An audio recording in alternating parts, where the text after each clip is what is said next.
The institute was first established in November 2015, slightly over 2 years ago. And since then, we have many activities, events, and workshops. And I certainly welcome you to take a look at our web. Today is one of the distinguished lectures. As you can see, that's the past distinguished lectures. Just to give you a flavor, they are listed here. Mostly are in science, technology, engineering.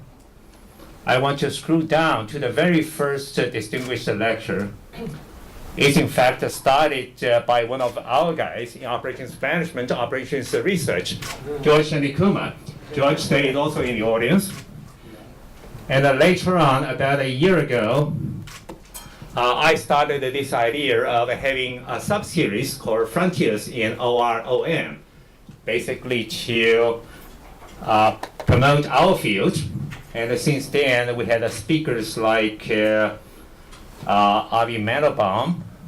Let me see whether I can find it. John Birch. John Birch is here. And then Frank Kelly. And also Steve Boyd gave a couple of lectures in convex optimization and other things. So today we're very lucky to have another great Stanford professor, Yinyu, another leading authority in optimization, to give the distinguished lecture.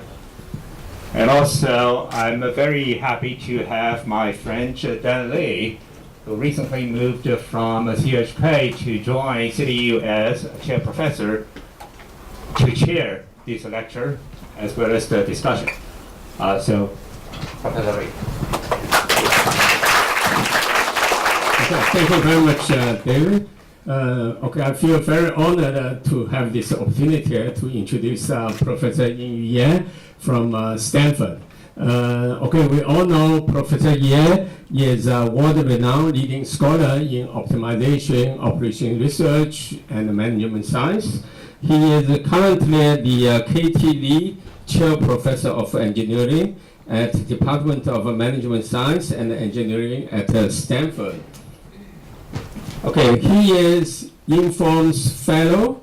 He receives numerous awards, academic awards, including the John von Neumann Theory Prize for his prominent contribution in operations research and management, the SPS Signal Processing Magazine Best Paper Award, the 2014 SIME Optimization Prize, the inaugural 2012 Math Programming Society Chen Lectureship Prize, and the 2006 Farkas Prize for optimization. He has many more.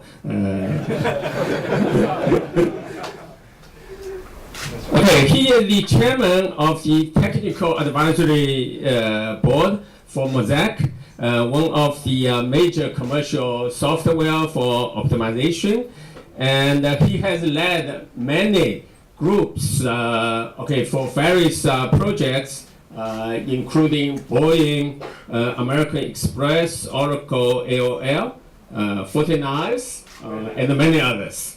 Without further ado, let's give Professor Ye warm welcome.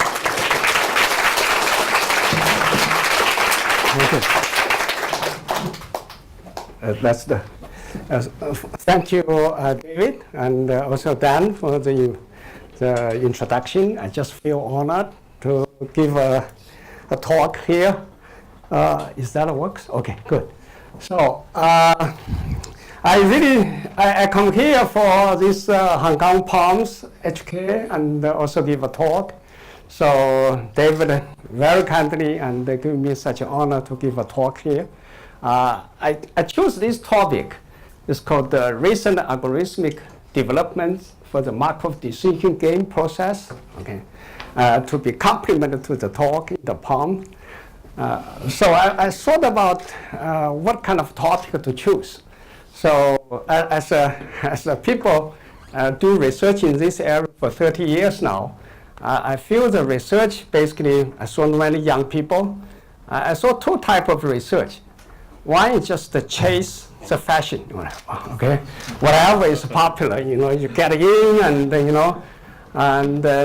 today and the machine learning and, AI and all those kind of things. The risk is when you chase the fashion, chase the trend, whether you can sit in the front or you still always feel behind. So that's the risk. Another research is type of maybe dig out some old problems, okay, which is somehow still open, probably don't bother by many people, and you try to solve it, okay? So once you solve the problems, you find that they still remain very trendy, very fashion, okay? So today, what I'm going to talk about is such a problem. So it's called the Markov decision gain process. So the reason is the old topic, okay, developed in 1950 by Shapley, and who is Nobel Prize winner, and also everybody knows dynamic optimization, Bellman's and stuff, okay. Especially the gain part is very, very relevant to today's kind of for AlphaGo, AlphaZero, those kind of things. So that's what I mean, still remain very trendy, whatever, okay. And also related to the Q-learning, reinforced learning, is, people in computer science, they like to invent some new names or new words. But however, the basic principle is still originated from these people. So that's what I'm going to talk about, okay. So I'm going to talk about generally the linear programming algorithms, which is very, very old topic. So is that okay? Or? Yeah. So I don't need this. Okay, good. Then, yes. So it's very old. Then I'm going to talk about the Markov decision gain process, why it's relevant to today's many decision-making problems.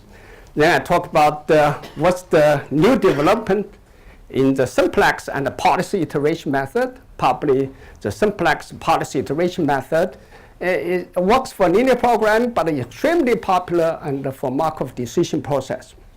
Then I also talk about some advances in value iteration method.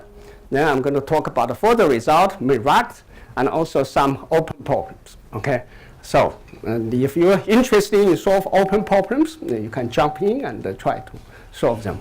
Okay. So start with linear programming. Okay, I hope everybody understands what's the linear programming, right? So one probably is the fundamental optimization model, the earliest one, developed by, for I would say 3 people. Okay, it's Kontolovich, which is on your right, and that's the former Soviet Union, and economist. Okay, the Krugman on your left. Okay, who the two won the 1975 Nobel Prize by inventing the linear programming. So the one in the middle is George Danzig, okay, who developed this simplex method. Okay. And I have been also working on partly the direction of the George Danzig, and also on linear programming. Okay, George passed away in 2004, just 2 years after I moved to Stanford. Okay, when he passed away, I was actually on the bad side. And he's over 90 years old.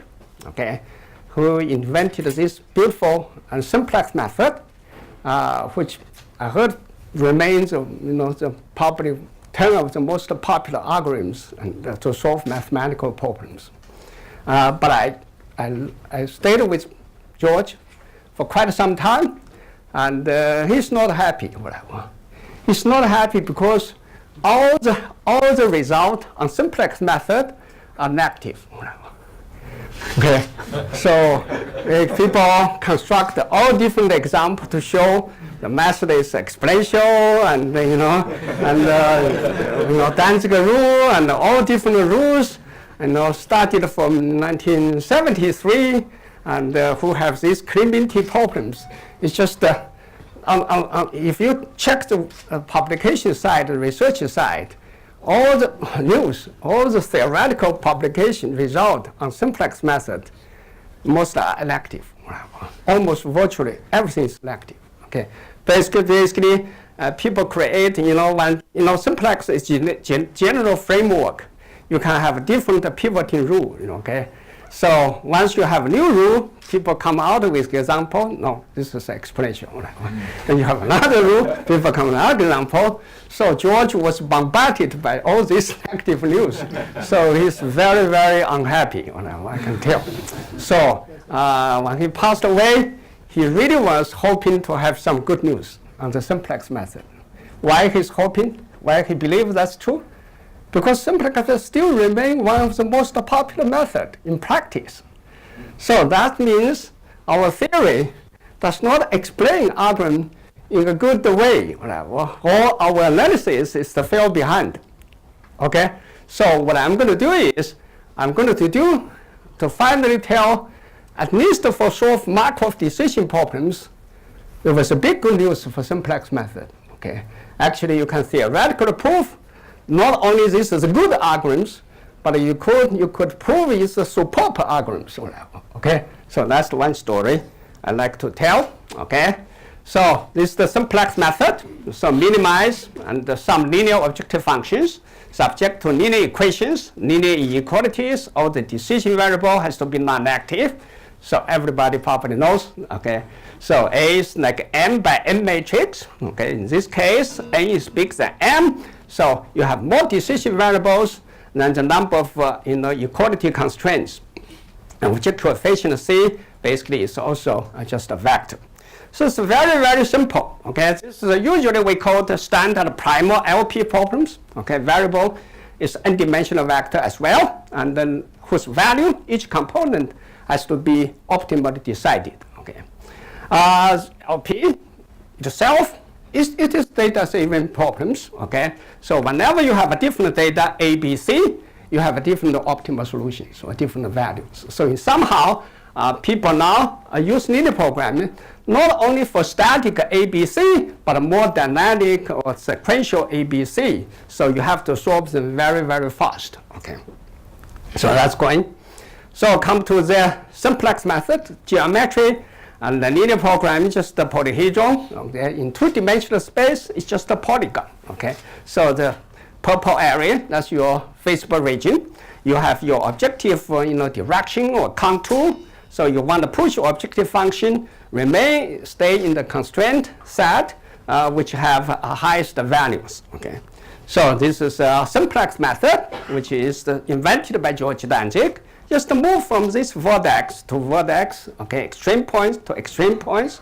So given at any extreme points, you can move to the adjacent extreme points whose objective value is improved. Then you continue to do that until you cannot move anymore. So that's the optimal solution. So that's the simplex method. Okay, so in the two-dimensional space, it's very easy to see what's going on. But whenever you go to higher dimensional space, you can always twist these polyhedrons or polygons such that you basically, the simplex may circulate among that polygon and take a long time to reach the optimal extreme point. Okay, so here comes the interior point. Okay, so you move inside the interior point, you move the direction, improve objective value, but you still remain in the good position in the interior of the polygon. And then step by step converge to optimal solution set. Okay, so if you talk about linear programming, this is the two most used algorithms right now. Okay, so if you go to Groby, you go to Simplex, you go Mosaic, and then Simplex basically have two options: either interior point method or the Simplex method. Okay, so there remain two power holes, although there was a lot of talk about the first order algorithms was accelerated steps, descent algorithms, but somehow they all not ready for commercialized. Okay, they are still very, very behind. Okay, however, the story basically diverged here. The interior point algorithm, you can prove very, very theoretical property. Okay, for all the problem instances, you can prove, and this algorithm converges with the linear convergence rate and converge in polynomial time, all those stories. But however, the simplex method, somehow, as I said before, you can always come out, cook up bad examples such that they did do very well. Okay. So, however, as I said before, for Markov decision and the game process, but nobody uses inter-point algorithms. Okay, everybody uses policy or value iteration method. If you take a look at all these AlphaGo, they have approximate, either by sampling or do this. It's still some kind of iterative method to find the best policy. Okay, so some theory needed to explain why this method remains so powerful. For solve this type of problems, even interior point algorithm cannot compete with simplex or policy iteration method. So I'm going to talk about what is the Markov decision game process. Okay. So what is the Markov decision process? Okay. It's basically a very, very good mathematical framework for modeling sequential decision making in situation where outcomes are partly random and partly under control of decision maker. So Markov decision itself is the decision under uncertainty. Okay, it's some kind of data-driven type of problems. So you make your decision. Nature may also make their own decision. So the outcome decided not by your decision, but also decided by nature. So that's the problems which you see in many, many applications today. Okay, Markov game process even more complicated. Actually, the modeling sequential decision make of two-person turn-based zero-sum game. Okay, so in this particular case, and you have you decision maker make your move, take your action. Then you have a nature, which is gives you some uncertainty. Now you have adversary, another agent, actually try to block you, try to against you. So it's basically a three-agent game process. Okay, so for example, when you play chess, you play Go, and this is a typical and the Markov decision, even simpler than Markov game process. Okay, in this case, in the chess player, you don't have nature. Nature does not create the uncertainty. Actually, it's called the deterministic Markov game process. Okay, you only have a two-person. You take turns. Okay, and most of this game are zero-sum. Either you win, your opponent wins. Okay, so this is what we call so all these and the things which is come out. Okay, so overall MDGPs are used for studying wide range of optimization and game problem solved via so-called dynamic programming. As I mentioned, Shapley, 1953, wrote a beautiful paper. It's called the stochastic game process. Okay, which proved the equilibrium, the optimal strategy exists. Okay, and also Bellman have this backward, algorithms to solve this.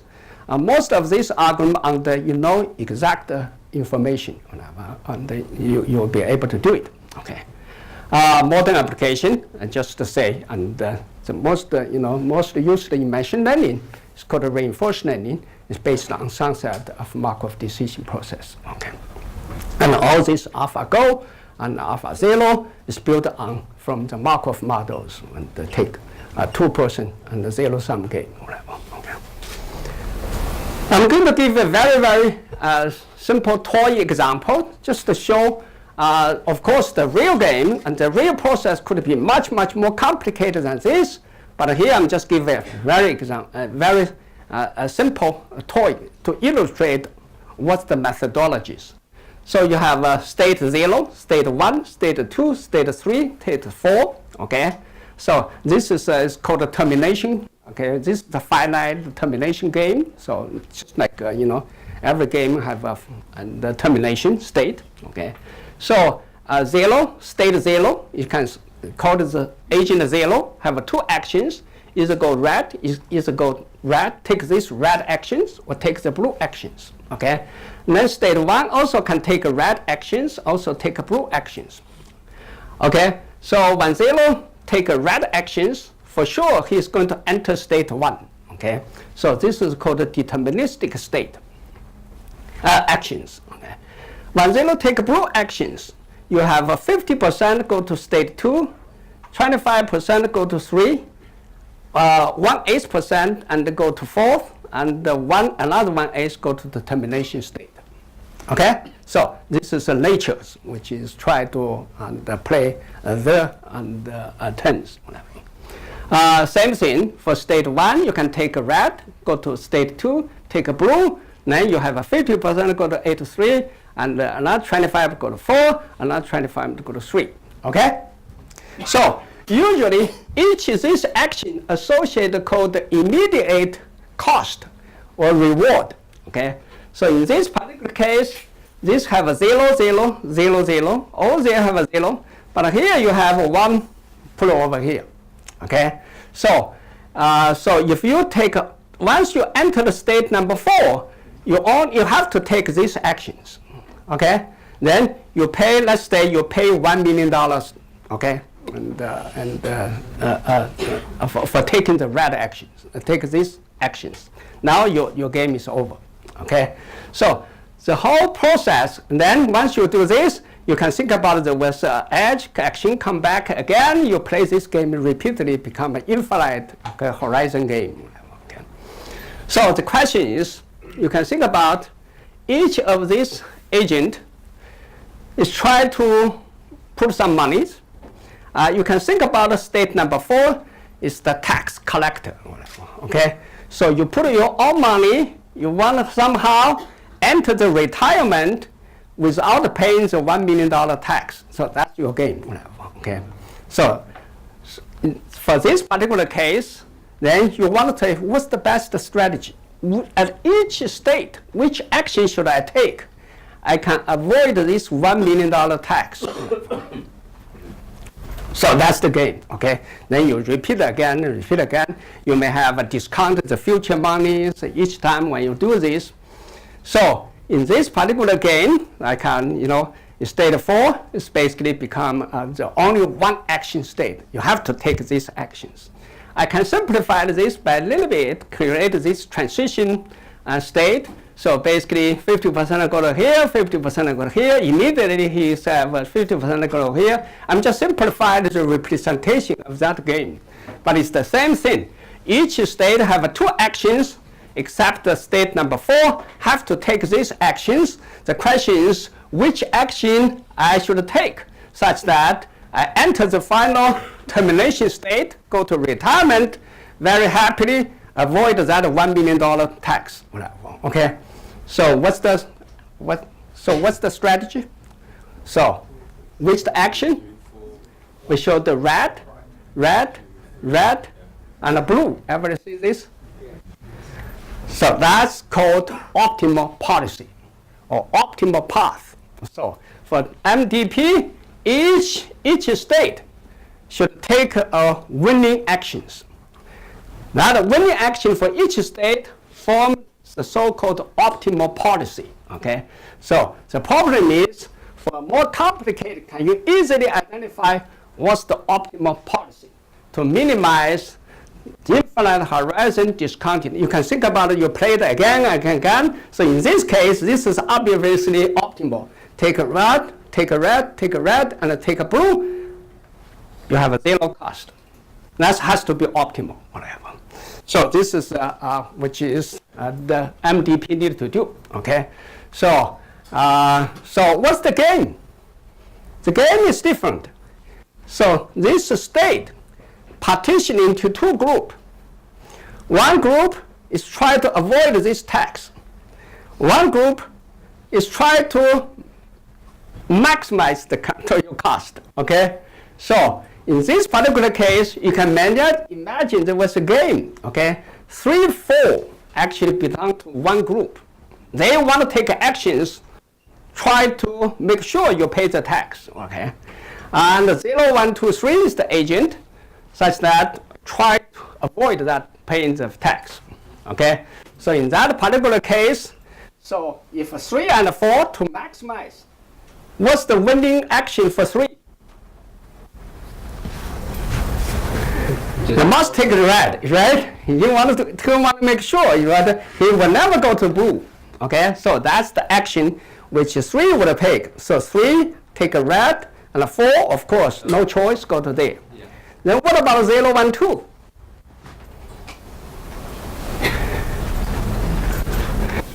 So you should do a little bit of calculation. 1, you still have to go down. Okay? So then you have a 50% pay $1 million, 50% pay nothing. So what's the value of the game? 0.5, 500. So that's the value. It's called sharp level, okay? Game value, whatever kind of thing. So the question is for game, you need to find out what's the value you do, okay? So there was no pure winning, so the outcome cannot be just 0 or 1. It has to be equilibrium at some place, okay? So that's the policy, which is for 0, 1, 2 is red, red, blue. For 3, 4 is a red and black, okay? So again, that's the policy you want. So the major competition Shapley did is he proved, and so you may ask, oh, this is a game, zero-sum game. You should always have equilibriums. If you go to Nash's game and problems, but however, Nash equilibrium always exist, but by not have a pure equilibrium strategy. Okay, what Shapley did is he proved for this 10 base per second, you always have a pure strategy equilibrium. So like I will never play 50% play red or 50% red. You always have a winning actions, okay, for each state. So you don't have a mixed. What's the mixed strategy? Mixed strategy is some probability play this, some probability play that, okay. So that's very, very important and the contribution of Shapley, okay. So now we can kind of sum up. So generally Markov decision process game is at each time step, the process is in some state I, which is called then characterized by M states, okay. Decision maker choose action. So each state have a set of cards, set of actions you can play, okay. It's available, a state I, and given the decision maker immediate corresponding cost Cj. So for the toy example, most of the cost will be zeros, only for that one, it's 1. The process responds at the next time step by randomly moving into a new state. So the probability that the process enters state prime influenced by chosen action at state I, and specifically by this probability transition. You saw that toy examples, have 50% go there, 25% go there, that's the probability distribution, okay, which we call the PG. Each action has a probability transition. But given state action J and this condition probability is independent, so that's what we call the, why it's called the Markov decision process, okay.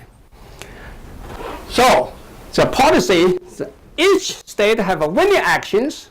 For each state, if you choose one action, so that totally you form M actions, each one for each state.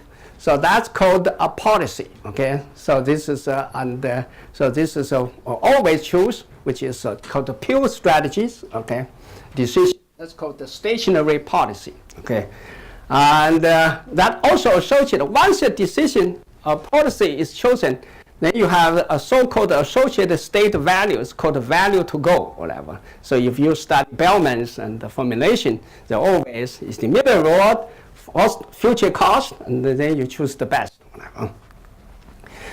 The MD is basically finding a stationary policy, minimize or maximize the expected discounted sum of infinite horizon with some discount factor, gamma. Okay, so gamma is called discount. So basically, because this is a repeat against the infinite game, and the future value has to be counted at today, otherwise everything is infinity. So you cannot talk about the minimize or maximize, whatever kind of thing. So you always have a discount, okay? If states are partitioned into two sets, so that's what I said. One wanted to maximize, same sound, okay? And then another is called the minimize, it's called the 10-based zero-sum stochastic game. So again, most game we play is called the two-person zero-sum game. So this is okay. So it's just a discount related to interest rate and all those economic analysis people find out. Okay. So let me show what's the called state cost to go values. So 4 has to go to 1, so cost to go value, once you enter 4, the future cost is going to be $1 million. Okay? So if state 3, because right now, if he takes these red actions, the future to go value is also 1. Okay? Because each of these red actions are taken, then state value for this 5 state are 1, 1, 1, 1, 1. Okay? So state. Right now, I'm just assume discount equal to, and 1 for simplicity. So, but however, if you take this transition cost, the cost to go value, if you think of it, is 0. Once you have over here, then 50% of 1, 50% of 0 is half, 3/4, and 7/8. That's the future to go values.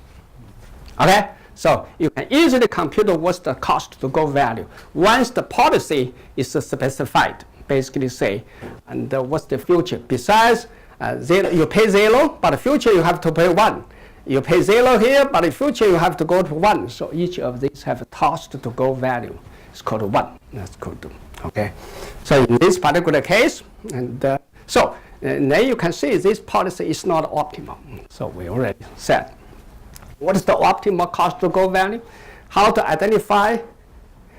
One, you can specify the policy is already optimal. Is when the state to go value is minimum among the future cost to go values. Okay?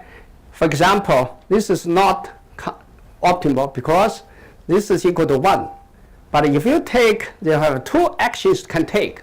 One future to go is 1, one future goes 0, but 1 is not the minimum of these 2 cost to go values. So this cannot be optimal. Nobody see that one? Okay. So this is a cost to go value. Okay. So in some sense, one cost to go value such that the state value for this state equal to the minimum of all the future to go for all the actions, then this mass policy is going to be optimal. Okay. So in this particular case, 1, state 3 have attempted to move from red to blue. Same thing, state number 2 have attemptation move from red to blue as well. Because this future goal value is, because all these have a 0 immediate cost, so which one is smaller, which one is more, and the 2 beneficial is going to be half, go to 4, go to 7/8. So this is this state value indicate this current policy is not optimal. Okay. So what's the cost to go value?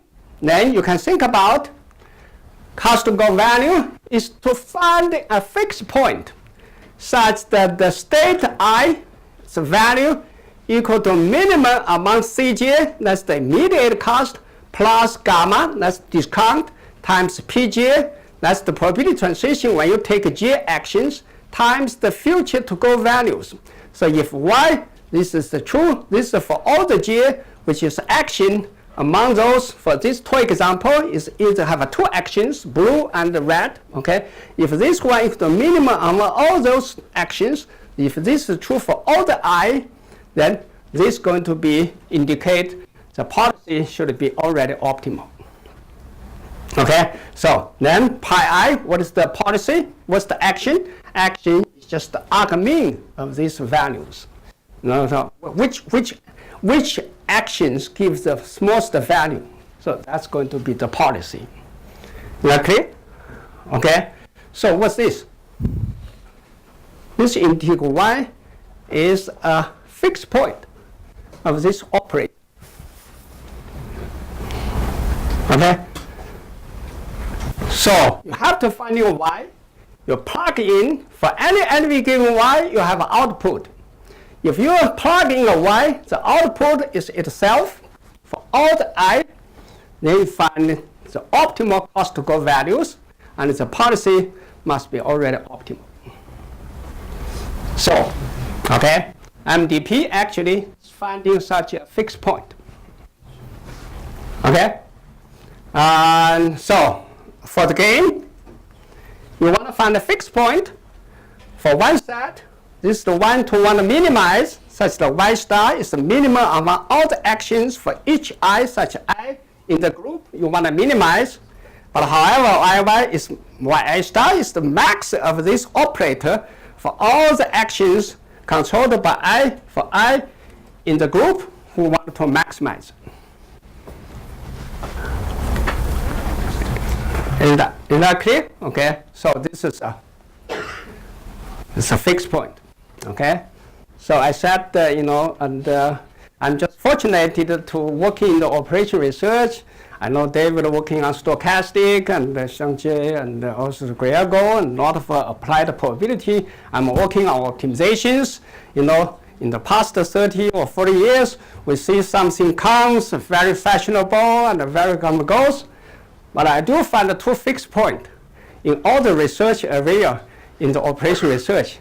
So one is optimization, and another is stochastic process. They never change. Okay. They already have to use these tools again and again and again. It just give different names. Okay. I hope you find such a good fixed point you can work on. Okay. Okay. So we try to find such a fixed point. Okay. It turned out, so this finding such a fixed point, I'm going to focus on MDP now, It's just say y star equal to mean of this. So now if I give a y, so y star equal to mean of this, I can relax to be less equal to this for each j. Is that okay? I'm going to relax yn is less than for all this right hand side, the same y, which is the j for those state 1. This is for state 2, state I, I'm just maximize yi. I prove, and at the end, the optimal solution would be fixed point, which basically say y1 must be equal to one of these, because we want to maximize it. So what that means? This fixed point computation actually can be cast as a linear programming problem. Everybody sees this as a linear programming problem because this is a decision variables. C is given, P is given, gamma is given. Y just move this y to the right hand side, and then you have a standard. Actually, this is so-called the standard dual LP form. In some kind of inequalities. So in 1960s, people found and the Markov decision process can be cast as a linear programming problem. So then the story can end with a period, or if you can solve as a linear programming, so we just use linear programming algorithm to solve it. Yes, indeed, you can solve it. But however, as I said before, a linear programming algorithm cannot solve this well. And basically say this have a very, very special structure. And I find that today's optimization, and the mass people, in the traditional OR, we try to finding a tool, good tool to solve all problems. We always try to do that. But however, and in today's problems, the size is too big. Maybe different problem have a different best argument to solve that problems. So it's that the algorithm customization to me is the fascination. Maybe that's the machine learning can help us. For different type of problem, we can choose different best argument to solve that problems. So as I said before, for these problems, actually we never use general linear programming algorithm to solve this type of problem. It turned out to be too slow because they have a better ones. So that's called different. So I'm going to talk about such method a little bit later on. But here, if you have a linear programming, you can find a dual of that programs. Since I called these programs, it's called the dual. If I call this as the dual, then you can call this as a primal linear programming problems. So it turns out you have M equality constraints, and then each xj greater equal to 0. And this Eij basically equal to 1, when j equal to ai, and 0 very special structure. This variable represent expected j's action flow, or called frequency. That is the expected net present value of the number of times the action J is chosen, whatever. Okay? In some kind of discount. The cost to go value of this becomes the due, we usually call the shadow prices. Okay? So once you solve this linear programming problem, it turns out for each action, for each linear programming, the extreme point only have one xj equal to non-zero, all the other xj equal to 0. So that means each state only have one basic variables and the exact one basic variables. So that represents a policy, which is which action to take. Okay. So this becomes the structure of the problem. Okay. Discount vector, you can have a different, you can make this depend on j, but it doesn't matter. Okay. So again, this is the policy, Bellman. It's called value iteration. Many people today, probably all the MDP or used value iteration method. It's the very simple, very powerful algorithm to solve MDP. They don't get the policy exactly, but get the near optimal policy very quickly. Okay, so it's called a value iteration that's developed by Shapley and Bellman. The Bellman recursive formula is basically a value iteration method. Okay. So another best known method is due to Howard. Okay, and it's called a policy iteration method. Okay, this is invented in 1960s, and as I said, it's very popular. So this algorithm is more combinatory. Okay, and you find the exact policy in finite number of steps. Okay, so this is more like in today's language, and this is called the first order method. This method is called the second order method because this is more like a Newton method. This is more like a steep descent method. Okay, so for policy iteration, there was two procedures. So if you take a look at AlphaGo, one is called policy evaluation, another is called policy improvement. Basically, and choosing which action is better. This method, this problem can be represented as LP, basically developed by several people in the 1960s. So I'm not going to mention details. Okay. So what's the policy improvement? The policy improvement is like this. Okay. So if so basically say, and each state take a look the cost to go value. They always go to the one have the smallest values. If cost value is smaller, I take the smallest one. I use that actions. Okay, so that's called the policy iteration method.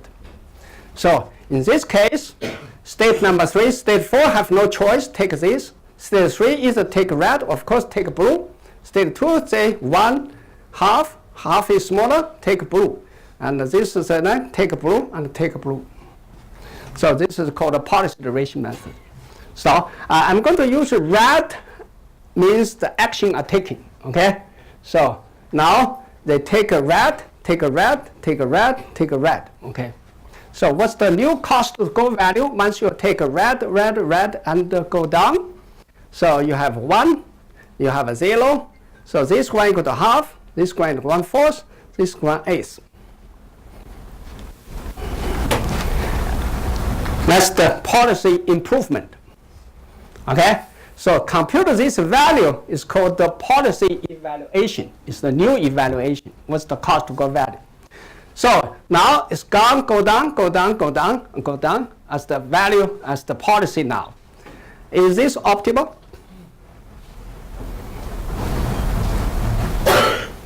This is not optimal. Why is this not optimal? Because this guy that now take this action, pay $500,000, but then there was another action, actually now you only use zeros. So this one has to move up. So this one take 1/4, okay? So this one probably takes down. So this one take 1/4. So this the 3/8 right now. This one will go up again. So next step, policy iteration will move those two states back, okay?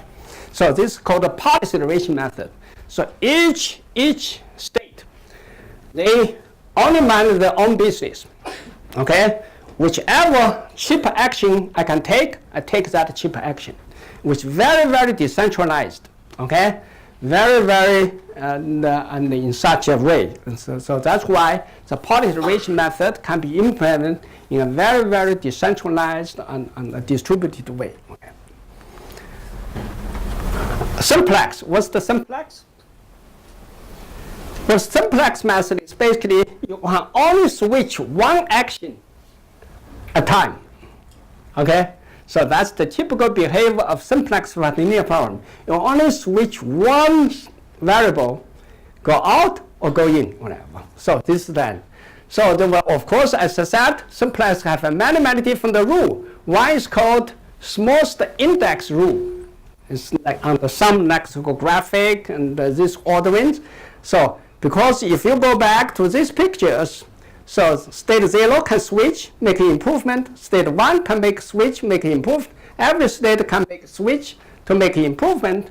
But if you only allow one take, you always start the one with the smallest index. So as index is 0, 1, 2, 3, smallest index is 0. So I'm going to switch over there.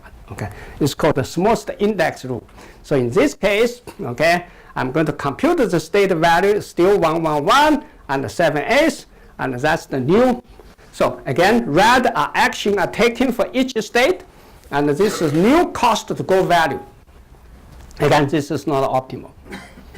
So if you go for the index rule, which state should switch actions? State 1 should take switch, because 2 can switch, 3 can switch, but 1 can take a switch, make an improvement, but has the smallest index. So now you can take, so instead go red, you go down. Okay?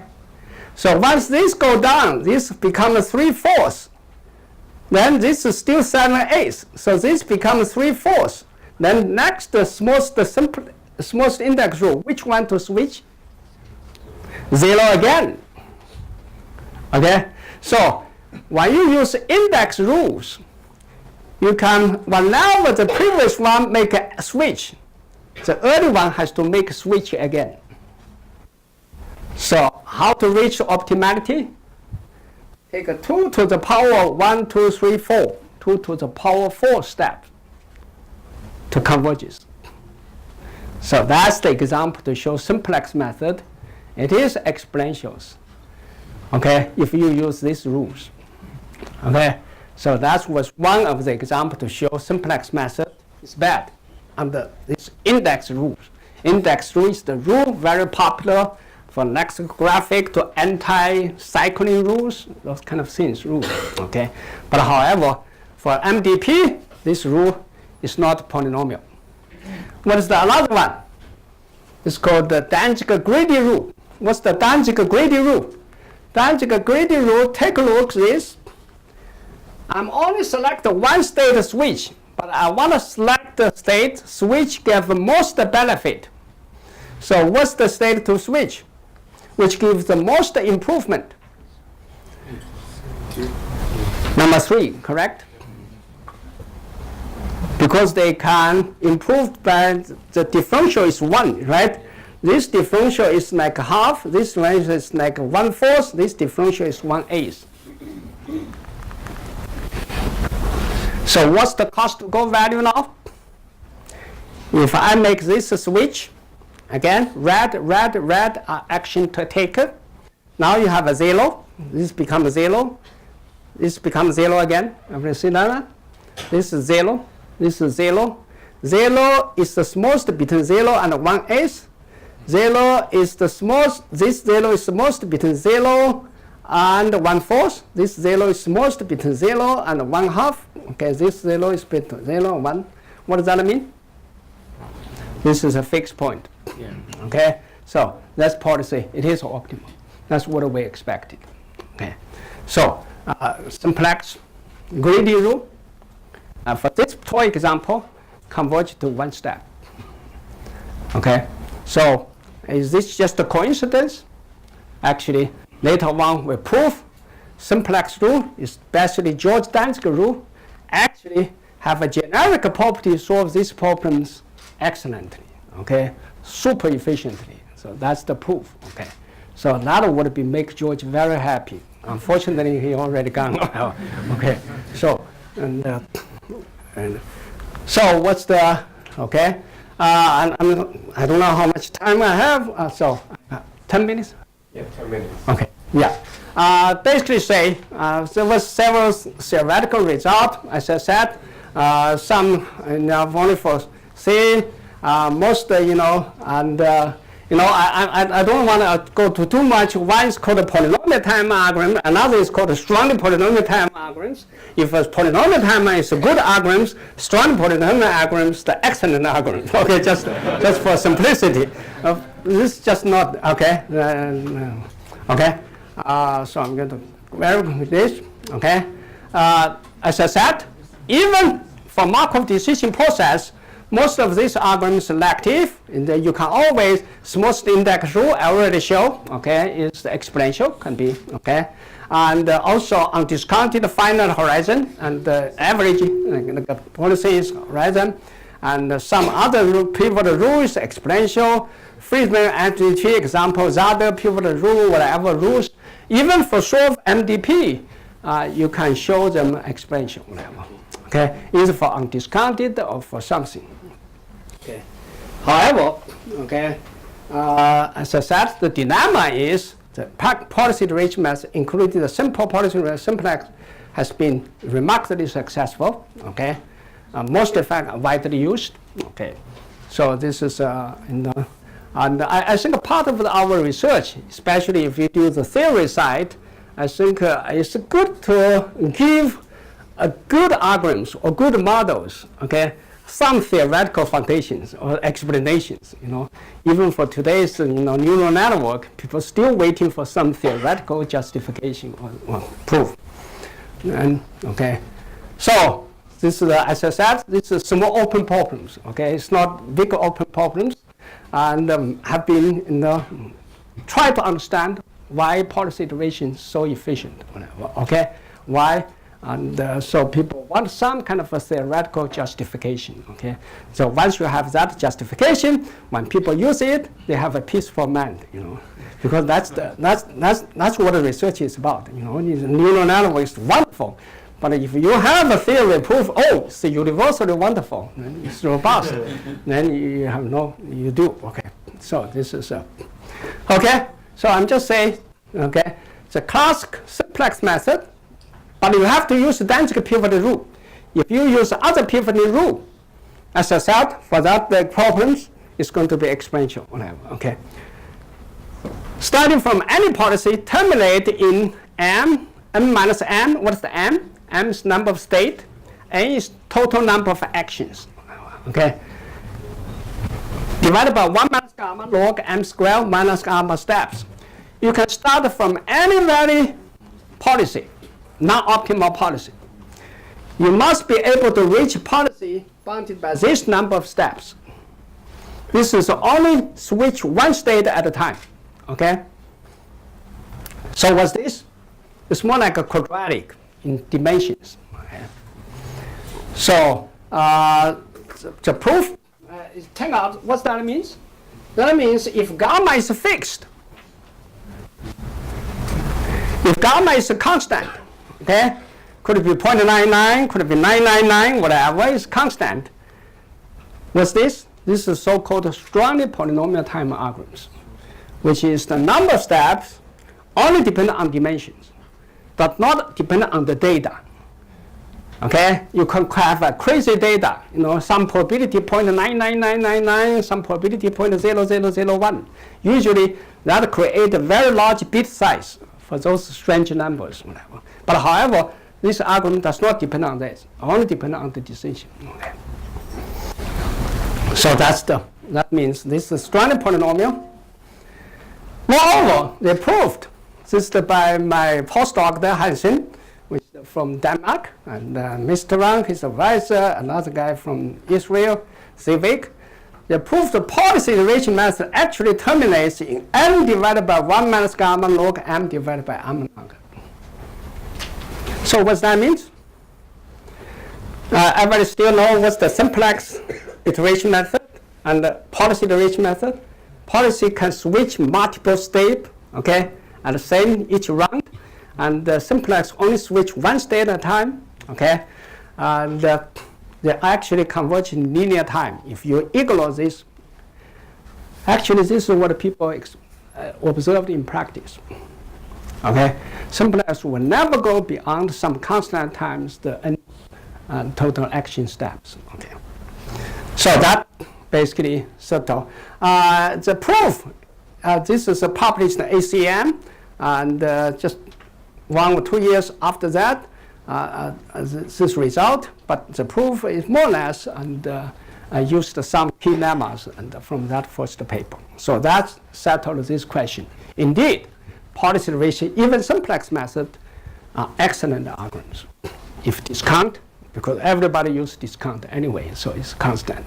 So in this step, okay. So I'm going to avoid how to prove this. Basically, this proof is very, very combinatorial. You cannot just force the simple first order algorithm convergence rate. You have to create some combinatorial event to show, and some event will never happen again. What kind of things? Okay. The more interesting, I don't know. So there was equivalent policy iteration method. Okay. Extend to Markov game process is called a strategy iteration method. It turned out, for the first time, we proved the strategy iteration method for this Markov decision game, for Markov game process, also strongly polynomial when discount is fixed. This is remarkable. Remember, I only formulate MDP as a linear program. You remember how I formulate MDP? I can cast them as a linear programming problems. But for Markov game process, so far, we don't have any convex optimization representation for that problems. So in general, that problem is in a very, very isolated class of problems. Nobody knows whether they have a polynomial time algorithm. It's not NP complete, but we don't have any polynomial time algorithm too. So for these algorithms, for gamma is fixed. It is not only polynomial, it's strongly polynomial. But however, if you view gamma as a variable, this is still not even a polynomial time algorithm. Okay, so you can see there was another open problems for you guys to solve. Okay. So strategy iteration method basically, and yeah, if you're interested, you can take a look at the papers. It's the ACM and 12, which is very relevant to today's and AlphaGo, those kind of things. Okay, I'm going to solve the question. You can actually, and the question is, you can subsequently, and can you get rid of so all these algorithms still depend on gamma. Can you get rid of gamma? It turns out you can if you solve deterministic MDPs. What's the deterministic MDP? Basically say whenever you take action, you know exactly which date you're going to end. The probability is either 0 or 1, basically, okay? So that's the sense. Then you can prove the simplex method actually is strongly polynomial, okay? Although it's high, but however, again, it's justified. Simplex method indeed is a good algorithm to solve this problem, okay? So I'm going to move fast, okay? So the proof is kind of more complicated. Yeah, so you can read the paper. So this is given by one of my postdocs. It's called Yang Post, and I believe, did I mention his name over here somewhere? Huh? No? Okay. I forgot to mention his name. Whatever. Yeah. Yes, Post. Yeah, this is. So a nice thing about this, in the Stanford, there was no boundary about department. Yang Post is from computer science. Of course, Anthony Saw is also from computer science. I can supervise whatever algorithm I can supervise. A student I can also choose whatever advice from different departments they want to be supervised, whatever. So that's nice thing, whatever. So in Stanford, there was no boundary among departments. I think it's a good thing, whatever. Okay. So in this case, I just want to mention but today's one. Even I say this is strongly polynomial diagrams, still depend on M, still depend on N. But if you think about the Go game, the state could be very big, right? So the question is, and nobody actually, and another drawback of a Markov decision process for game is you have to specify probability in advance. Yeah. How can you specify so much probability, transition probability? There's no way you can do it. You have to rely on sampling, okay?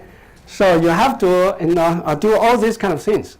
So I'm just take a look, okay? So what's the value iteration? It's very easy. For MDP, you just take, whatever first iterate yk, then take a mean, that's the next iterate, okay? For game process, for this state, for mean, you just take this, for n, you take max, whatever. It's just, okay? Remarkably, you can prove this is a contraction process. It can convergence. But the question is, can you further improve the computations? Whatever. So this just show you take value iteration, how to do it. Okay. So the only key is, so even for take this inner product, so this is the probability transition. Okay. Sometimes we know it, we still take this inner product. Take inner product cost how many operations? Take an M operation, depending on how many state. Okay, that state number could be very big. Okay, another one is you may not know P in advance. What do? You can just sample it. You build an empirical distribution from the sampling result. So, and you want to make sure this distribution is very sparse, whatever. Because when you have a sparse vectors, take this inner product, you don't have to take M operations because many are zeros. Whatever. You understand? Okay. So that's the key we try to improve over here. Okay. So if this is dense, so even you know this, you still want to build the empirical distribution which is sparse than this. Another problem is even you don't know PJ, you may just build the empirical distribution from sampling. So either way, you want to use samplings. You want an empirical distribution to do this. Okay. So this is okay. So basically, you can prove and how to sample, and basically you use variance reduction, multiple variance reduction in spatial on simulation and sampling, and then also use some kind of monotonic iteration. You can prove something is monotonic closer to values. Then you basically to update the Q values so that the needed number of samples decreased from iteration to. So basically, in the convergence process, when you're getting closer and closer, your variance decreased, the needed sample size also decreased. Okay. So in this particular case, you can prove. Okay. If you know PGA, you can solve this problem by. This is the only approximately. This is a very recent paper by Aaron Sitford. Mandy Wang, Mandy, okay, and my current student Karen Wu, and we just say you need Mn divided by 1 minus gamma 3. Again, gamma is the discount factor, okay, log 1 of epsilon log to compute the epsilon optimal policy with probability as the 1 minus, okay, and the delta. So it's very, okay. So this is, you still know. Another is completely without knowing PGA. And you need this number of steps to compute the epsilon solutions. So this is what the people in the real AlphaGo, AlphaZero is doing. Okay. So basically AlphaZero can sample. So when people say, "Oh, AlphaZero without training data," indeed you don't need training data because the game is well defined. You can just simulate. You can just and all the differences. So you need this sampling, okay, operations to come. There was a lower bound. So n divided by 1 gamma 4, well, right now our algorithm is log n divided by 1 minus gamma 4th order epsilon square. Then the lower bound is n divided by 1 over 3 power epsilon square. Again, another small open problems, whatever. You can try to narrow up because this is the upper bound you cannot do. Okay? So, just quickly, and just maybe 1 minute. Okay? So, simplex result extends to general, non-general LP by people. Okay?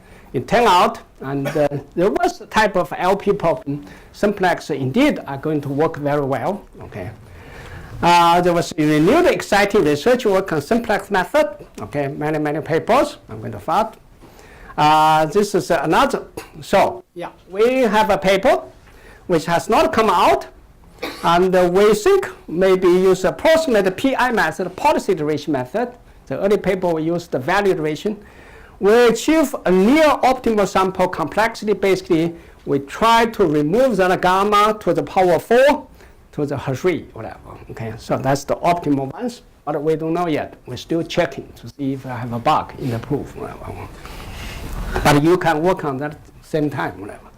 And we also, okay, PI method for solve ergodic MTP, which gamma is removed. So right now, we still depend on gamma.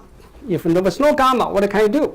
Can you find another regime? MDP can be solved efficiently, then this is called ergodic MDP. So basically you have an ergodic Markov chain. Our result comes to Markov game. So this is very get us very exciting because all these sample things or other things are actually people used, okay, simulated in practice. And all this, alpha 0 especially, whatever. Okay. So some remarks. Simplex method is very sensitive to the pivoting. Multiple update, so you can actually look which is policy versus simplex, and the same provable result, the policy would be better. So if you can find some problems, you can decentralize, update the variables like a coordinate, multiple coordinate can be updated simultaneously. That algorithm indeed can be very fast, especially when you do that. So this kind of best response algorithms, we usually in economics, we call it cantonment and decentralized risk. That's PNL works on the Markov properties. So try to find some properties. Greedy steep descent works when there was a discount. Okay.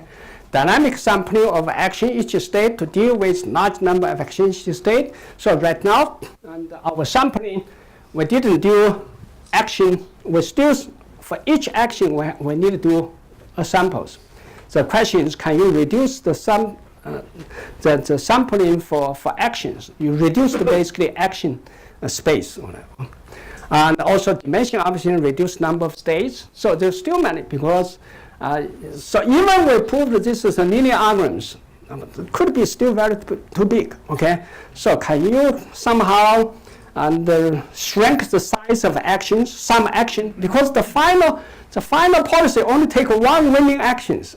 Can you filter out most actions, non-winning actions at the early stage? So, okay. Another is called the state. Can you actually avoid many different states? For example, if you play a Go game, so, okay, you can create many different games, but some game probably will never happen, whatever. So you try to eliminate some states in your formulation, whatever. Okay.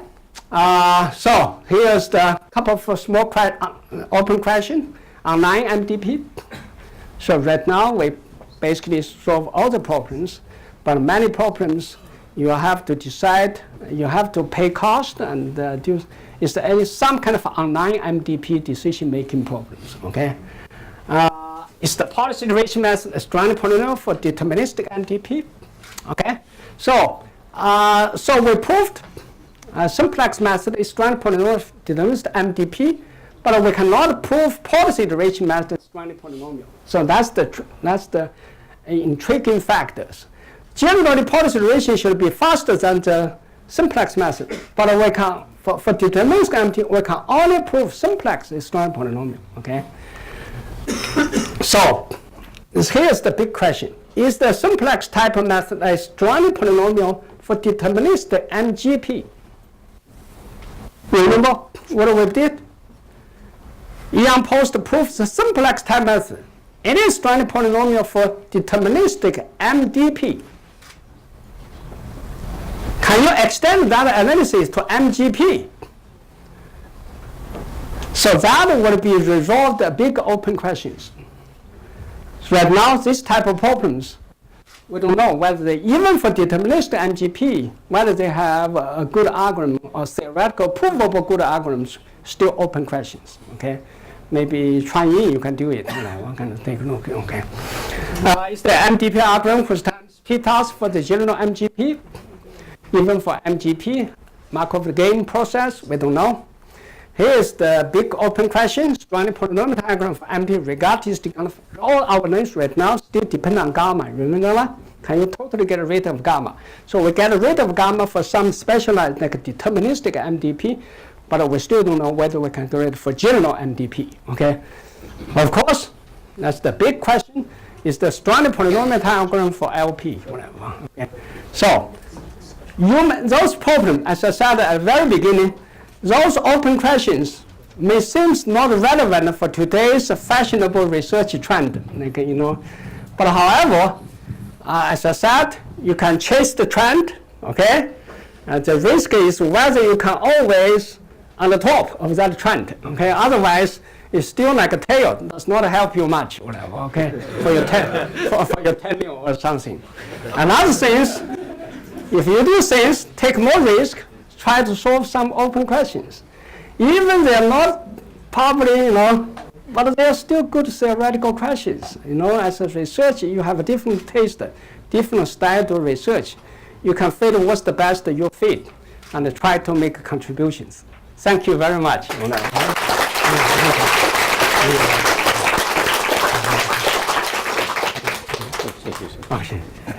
Okay, so we will now have Sorry. okay, we now will have the discussion session chaired by Professor Dang and Professor So. Okay. I think we should ask a question first. Okay. All right. Okay. You can So you can be in charge. Yeah, yeah. I know this Okay. Professor Ye has given, I think it's very clear. Also, I think it's very enjoyable lecture. So one thing before I do something on this one. Yeah. So I know this. Could you explain what's the rule? There's zero sum play in your program. Yeah. The zero sum. Yeah, the zero sum game is a very zero sum game for this particular game is also played very important roles. Yeah.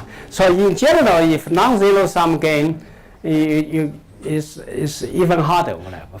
Okay. For example, like a biometrics game, if you have a zero sum, again, they have a linear programming representation.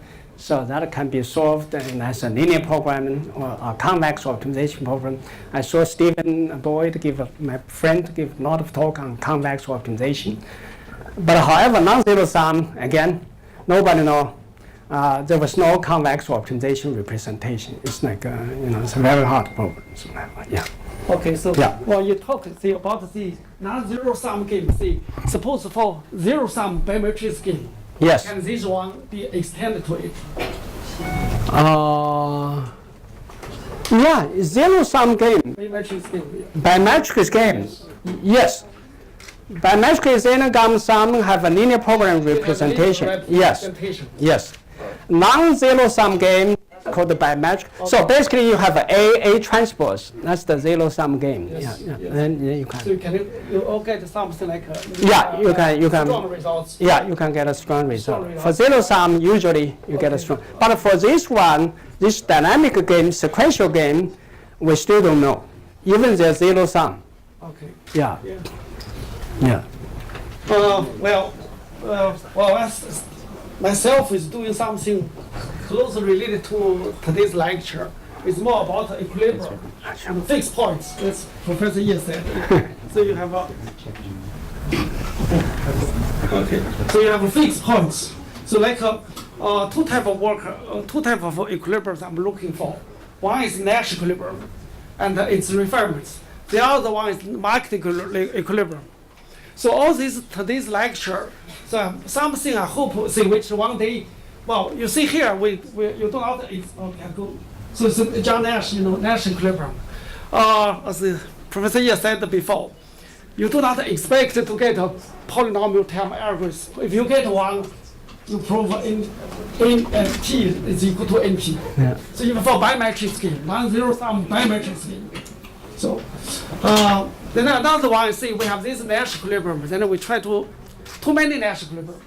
So we try to refine Nash equilibrium. We have this perfect equilibrium. So there's another Reynolds-Selton, right? So this again another one. There's also too many perfect equilibrium. So you want to refine this perfect equilibrium to get this proper equilibrium. So by this Roger Madison, so all three top professors, with Nobel Prize, all Nobel Prize winner.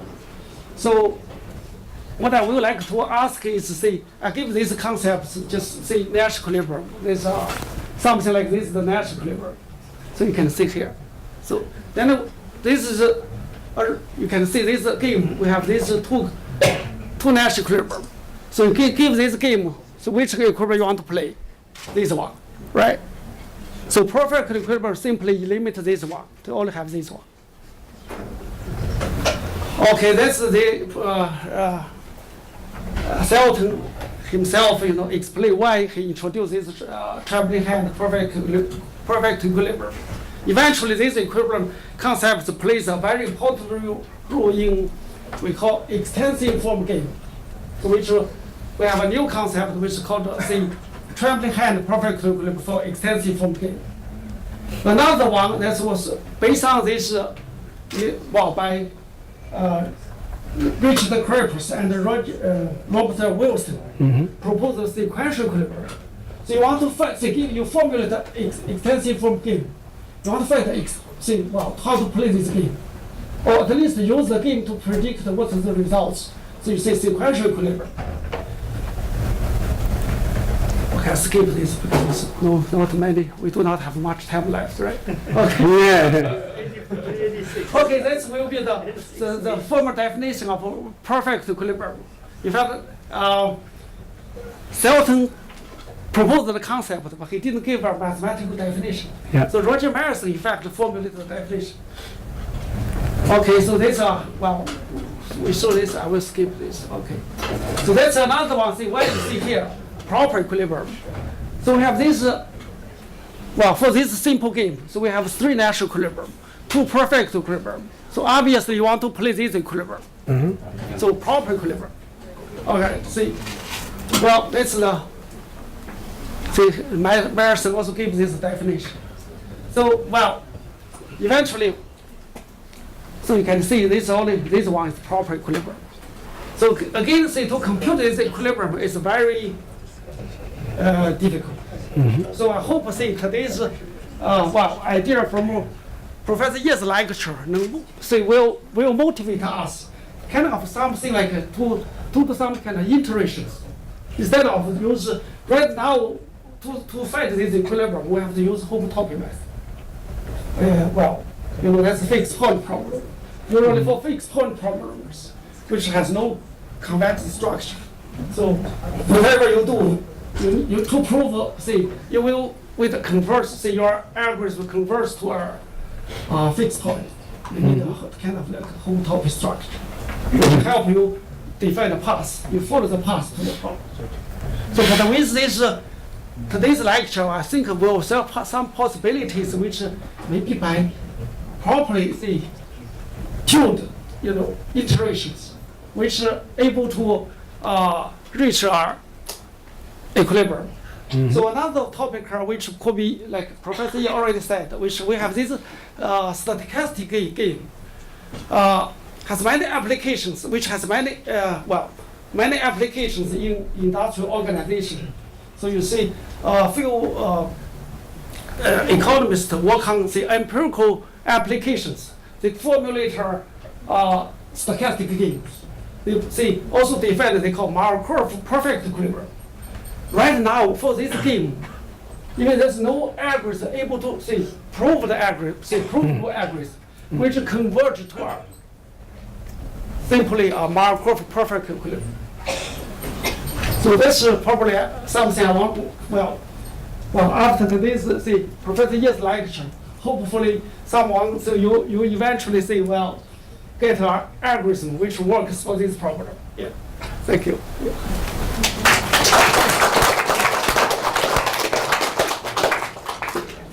Right, well, good afternoon, everyone. First of all, thank you, Professor David Yao, for inviting me to be a discussant in this lecture.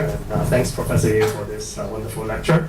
As you can all see, linear programming and related topics, Markov decision process, these are all very close to Professor Yi's heart, and he has been developing it for a long, long time. Today I would just want to elaborate a little bit more on the value iteration, some of the recent advances that Professor Yi mentioned towards the end of this lecture regarding the sampling part. Okay, so a key in obtaining this result is this variance reduction technique, which has been very popular recently, has been applied in different contexts. And so in particular, it has been used extensively in the design of fast stochastic algorithms in machine learning. And so, of course, this idea need not be new. I mean, as Professor Yi mentioned, it has appeared, for example, in statistics and simulations, but its application to algorithm design is quite a recent phenomenon. Okay, so before we go to the idea, let us recall what Professor Yi mentioned in the value iteration problem. So basically, one has this value operator. So I use slightly different notation from Professor Yi because I read his papers first, and then I followed the notation in the paper by Sifford, Wang, and Wu and Yinyu. So this is C in Professor Yi's slide. So this is the reward. And the probability when you take action A, when you are in state I, the probability of going to state J is this probability. And uj is the value at this point. So you are basically, you want to find a fixed point of this equation, right? So you want tu equals to u. So the key here is that you do not want to compute this explicitly, as Professor Yi mentioned in his lecture, right? So this, for example, the state space could be big, right? And you probably do not have the entire specification of the probability space and so on. And so that is what you are interested in estimating. Given a value vector u, so that is your current value, you want to do the value iteration, and so that is what you want to estimate. Okay, so you want to estimate this sum. Now, so a naive way to do it is, of course, you think of this PA as probability, and then you sample, right? So you sample according to these distributions, assuming you have a black box, right? So that is related to stochastic optimization. Back in 2006, the computer science community studied a lot about this sample average approximation and so on. So this is related. Now, however, if you just sample it and use the estimate x, so this is the estimate. So basically, I sample ik, the indices, from this, and then I form the sample average. So this is what most of us will do, right? So this is the sample average, and that would be, the mean will equal to this by construction. The point is this. The variance of this is large, and hence you may need more samples to get it to a more accurate estimate. And so going back, the idea of variance reduction is very simple, and I show it in this one slide. So the variance, so previously you have x, the variance is big, you want to reduce it, so you need some help. Basically, you use another random variable y to help you to reduce the variance, okay? So how do you do that? Well, here is a template, okay? So you form this object, okay? Alpha is a parameter that you can tune, okay? So x is the original thing that you sample. Now you need to come up with a y, okay? And preferably, the expectation of that y is known to you, okay? And so you form z alpha. So now basic rules of probability tells you this can be easily computed. The expectation is this. The variance, again, can be computed, and you notice it is like this, okay? Now, so with this information, then we can now think about what y to construct in order to reduce the variance of your estimate. Now, so for example, if you take alpha to be 1, then this term is gone. Then the expectation of z1 will be the same of expectation of x, which is the thing you want to estimate. So this is good because then it is usually used to establish concentration bounds. So you can think of the concentration properties of z1. If you take alpha smaller than 1, well, of course, then according to this formula, it may potentially have smaller variance. So of course this is heuristic argument. So I'm just saying alpha is 1, alpha squared is even smaller. So I may reduce the variance. But of course we no longer have this property. So this is something that we may adjust. Okay. Now of course this is not the only place where variance reduction can occur. You can also reduce variance if you construct the y so that it is positively correlated with x. Okay. So there is another way you can construct it to do this. Okay. So the whole strategy then hinges upon what alpha you choose and what y you construct. Okay, and of course there are many different choices, and so different implementations will give you different results.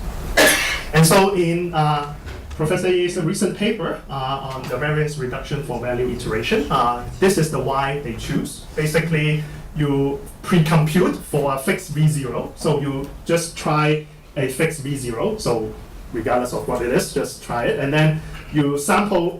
So you sample according to the distribution like previously, and then you compute this y. Okay, you compute this y, and then remember in the formulation. So now I would take alpha equals to 1. So I would need to do x minus y plus the expectation of y. Okay. So here I would do this estimate. So x minus y. So basically this minus this. So you have basically u minus v0, take all the coordinates in the sampled entries, and then plus the expectation of y, which you also know because this is something that you have, okay? And so, of course, now this is the strategy. Of course, then what follows is you need to prove all these things work, right? It indeed reduces variance, and then it indeed leads to a smaller sampling complexity, and so on and so forth, okay? So that is the idea, okay? Now, so this is one illustration, and so if I have some more time, then maybe I will expand a little bit on this idea, on how it is related to recent advances in the design of stochastic algorithms for machine learning problems. Okay, so one of the trendy things that Professor Yin mentioned, okay? So this idea has been applied to, for example, tackle problems of this form called finite sum problems. So from a statistic point of view, they are just called the regular, the empirical loss minimization problem. Empirical, because this is 1 over n, is like an empirical loss. And then you have loss functions fi, so these are assumed for now, for simplicity, to be smooth and convex. And so examples are plenty. So your favorite linear regression can be put into this form. Logistic regression, if you are in machine learning, then you would know what this is for. Okay, so these are the problems. So this is a convex problem. So as Professor Yi mentioned, there are general purpose algorithms for solving this. However, as the data size gets bigger, you may want to design something more specific that could exploit this finite sum structure. Now here, the thing to note is that n usually is big because that is related to the data points you have. Okay, so that they are usually big.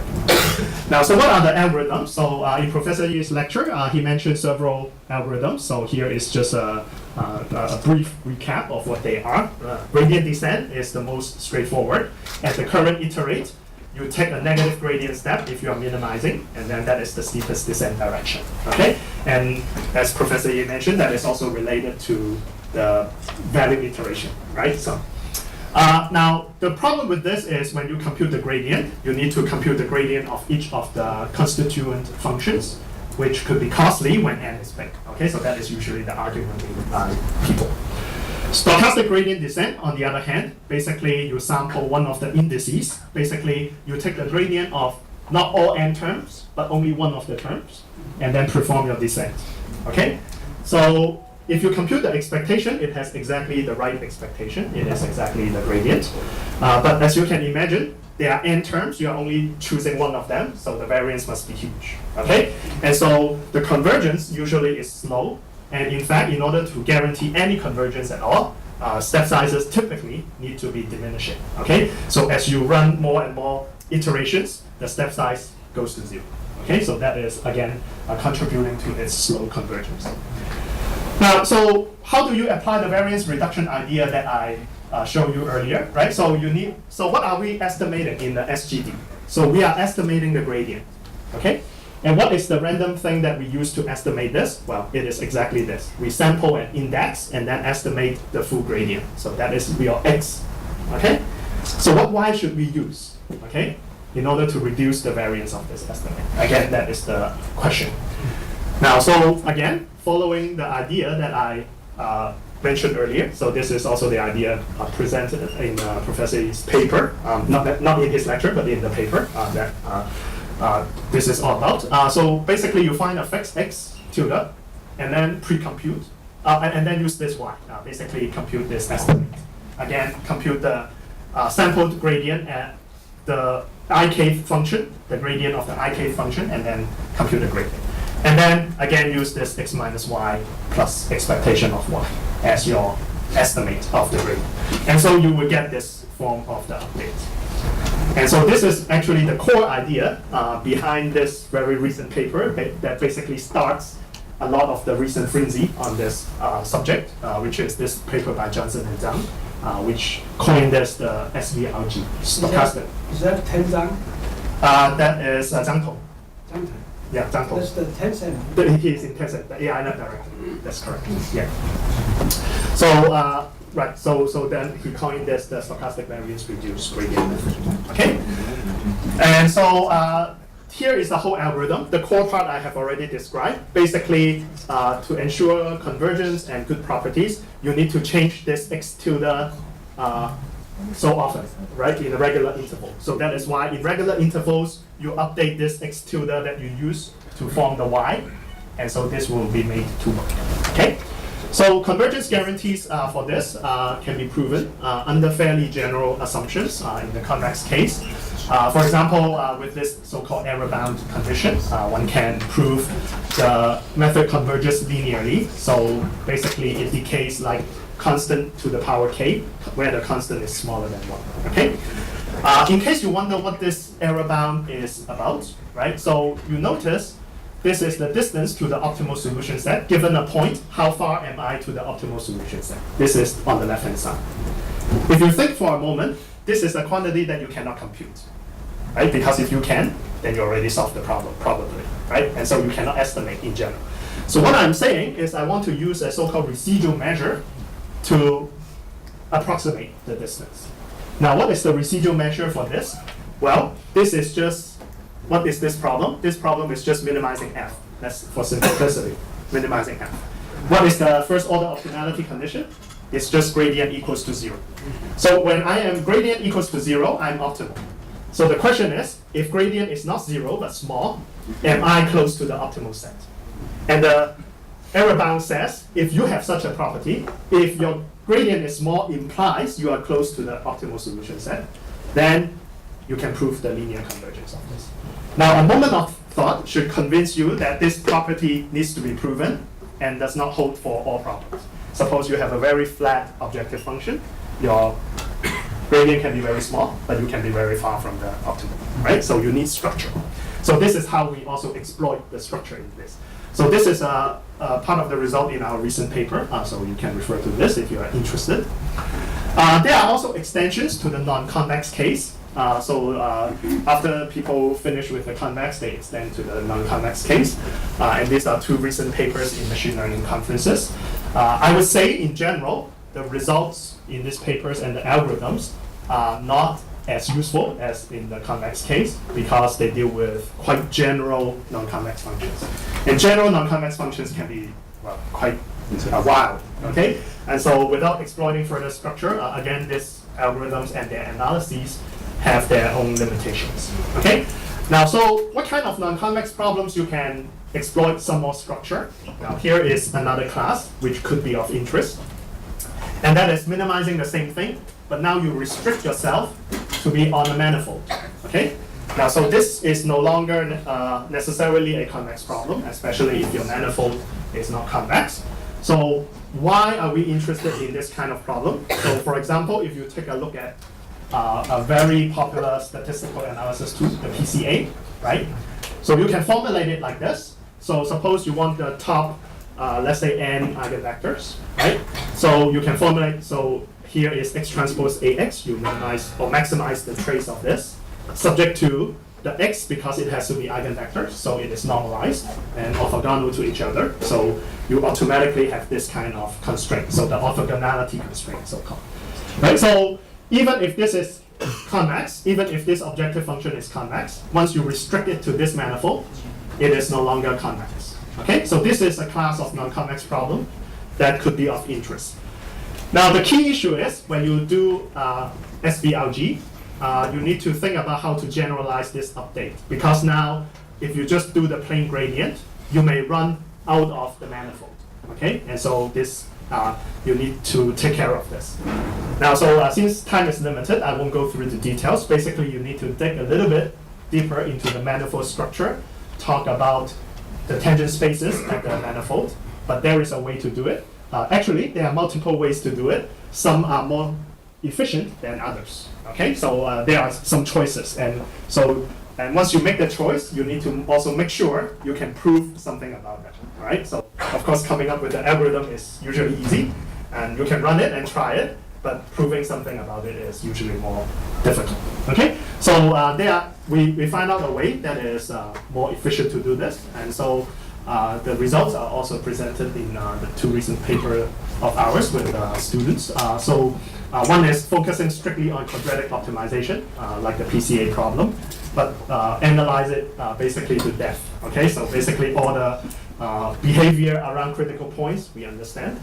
The other one is a more general one for general Riemannian manifolds.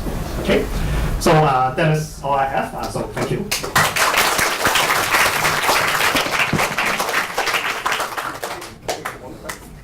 Okay, due to the time limit, maybe we just take one question from the audience. Okay? Who would like to take this owning position?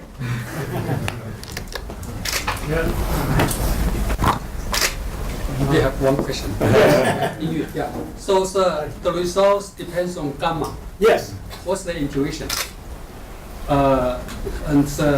Says what does it mean that says that if gamma is if no discount, then it takes much longer time to get the optimal version. Yes. Says the gamma equal to 1. Says that If gamma equal to 1, yeah. of course the infinite horizon problem is not well defined.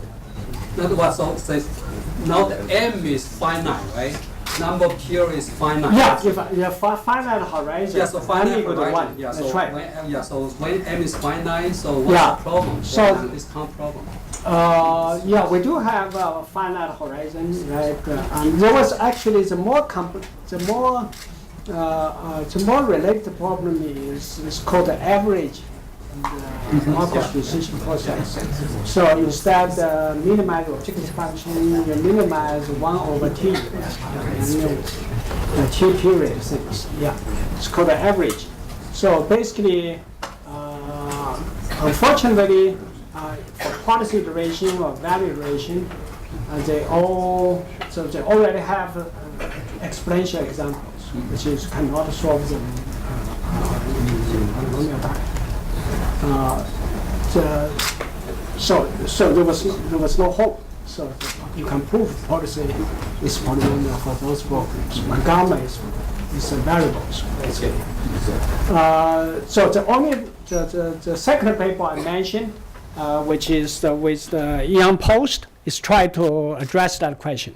So I can only prove even gamma, even for average case. So if it's deterministic, then you can solve in strongly polynomial time. Right now we're working on a paper, as I mentioned. So even gamma equal to 1, but however the Markov chain have some ergodic properties, which means it's not reduced or something. Somehow we introduced some notions. And so including the mixed time, everything will be ergodic and on station. Ergodic, basically you have a spectral radius equilibrium. If you can prove spectral radius distribution have a full support, basically. It's not sum equal to 0, you take the from Bino's eigenvalue. Then you can still prove it's like gamma replaced by those distribution ratios, whatever. So overall, I find the gamma in here turn out to be a very, very key important things. So for example, the value iteration method, if gamma is not equal to 1, there was no contraction, whatever. There was no, even value iteration does not work at all, whatever, yeah. So somehow, although I think that the major part of this, we have to somehow create the fixed point computation, as the Chuan said. It's generally very hard problems. If you don't have a contraction, it's very hard to prove for anything. So what the key contribution here is, once you have a contraction, if that contraction rate is fixed, then you can prove it's strongly polynomial. So that's the people which is I think it's more difficult to prove. The question is how can we apply this to more general problems? Then we have to find some other regime of the problems, which policy iteration method or value iteration can still work. So we find the policy iteration still work if you are ergodic. But value iteration still cannot work because you can find examples not contract at all. Yeah. So somehow policy iteration is more robust than the value iteration method. But however, in practice, most people use value iterations. The general things I think right now, and as operation research and working on optimization, my original think is the beautiful field, and we always want to finding a killing tools. We can solve all the problems, and I even prove this is strongly polynomial. But later on, I really realized, I think machine learning people and AI people taught me, you don't have to be that ambitious, whatever. You find a problems, find a structure problem, find what's the best algorithm to solve that problem. It does not need to be good for solve other problems, whatever. So that's the lesson I learned from those people. They always customize or tailor the algorithm to solve specific problems. They don't even bother to prove anything, whatever. Once they find some good result, the accuracy is improved, and they will be very, very happy. I'm not saying I can go that extreme, but I do want to find like policy iteration method. So what kind of problems fit into this policy iteration? I know it's not going to be universal. So right now, we find discounted MDP, then we find ergodic MDP. Maybe we can introduce K-step MDP, which is MDP. Basically, ergodic means the Markov chain is going to be ergodic. So people. But you don't have to be ergodic for every policy. But however, after a few steps, you're going to have ergodic or something. So anyway, I think some algorithm works very well. For discount, non-discount, you need some theoretical explanation. I think the same thing applied to AI problems. And right now, we really need some explanation why they work so well, whatever. So part of my research is try to address that question. Yeah. Okay. A small token. Oh, thank you. I wish we have a fixed point to give to you. We don't. Thank you.